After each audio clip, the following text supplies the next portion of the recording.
സർവേശ്വരനായ ശ്രീകൃഷ്ണ ഭഗവാൻ വസുദേവന്റെ ഹൃദയത്തിൽ പ്രവേശിച്ചു. വസുദേവൻ വളരെ തേജസ്സോടെ പ്രകാശിച്ചു.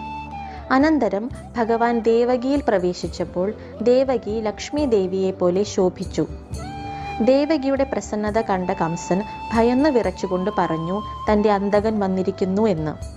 അവൻ ജനിച്ചയുടനെ ഞാൻ അവനെ കൊല്ലും.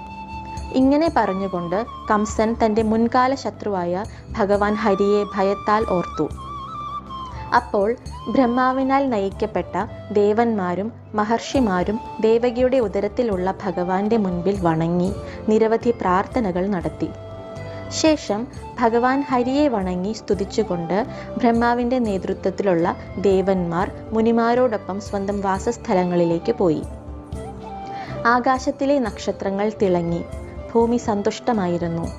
നദികളും അരുവികളും സമുദ്രങ്ങളും തടാകങ്ങളും ശുദ്ധജല